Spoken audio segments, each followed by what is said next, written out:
Здравейте, приятели!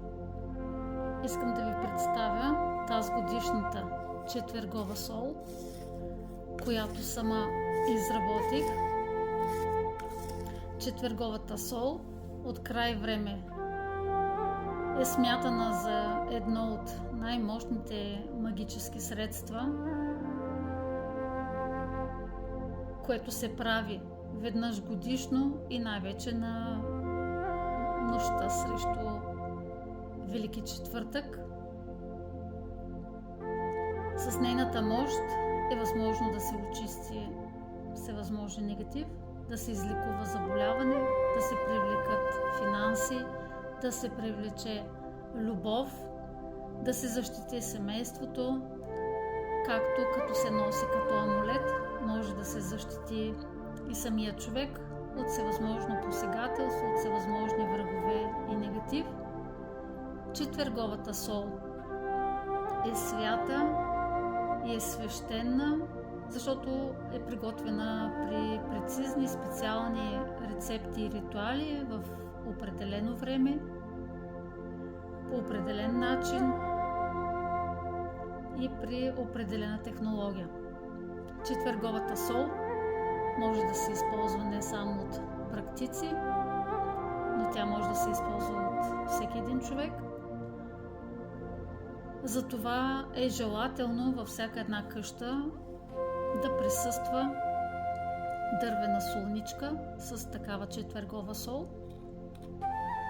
на всяка една маса, във всяко едно семейство. И освен тази дървена солничка с четвергова сол, не е редно да стои никаква друга сол. Самата тази дървена солничка с този магически инструмент, солта, черната сол, защитава от всевъзможно зло, от всевъзможни негативи, от всевъзможни врагове, дава благополучие, берекет на цялото семейство, здраве, защитава от всевъзможно зло. Това е един мощен амулет. Разбира се, за хората, които не са запознати с тази черна сол, може да им изглежда, че това е пръст, но това съвсем не е пръст, това е специална сол. Това не е сол, която може да си купите и така от магазина, това е каменна сол. Учителите, при които се обучавам в Русия, са ме учили, че за тази цел се използва само каменна сол. Никаква друга. Няма йодирани, няма морски, каменна сол. Затова самата направа на четверговата сол не е никак лесно нещо, не е толкова нещо, с което можеш да се захванеш и за 5-10 минути да го свършиш или за половин час. Това е една трудоемка задача и работа. За мен се е работа и удоволствие.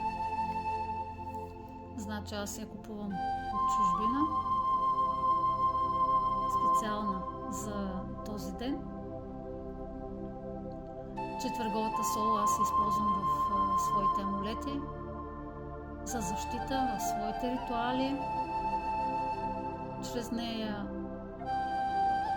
правя амулети за защита от всевъзможно зло, амулети за привличане. Аз се добавям и към своите свещи, и към своите изчистващи ритуали. Затова, ако не сте запознати с четвърговата сол, може да ми пишете, да ви дам повече подробности. Ако някой желая да се закупи, нека да пише на телефона, който е оставен в YouTube или в Facebook. С поръчката на четвергова сол ще получите и специално опътване, специален лист с опътване, как може да я използвате за защита и за благополучие. Желая на всички весели празници и знайте, че не е важно каква религия изпълняваме, важна е вярата. Когато човек има вяра, той може да постигне всичко. Абсолютно всичко. Затова вярата е от най-голямо значение. Желая ви здраве, щастие и късмет. Желая ви много финансово благополучие и с лекота да покорявате върховете. До нови срещи!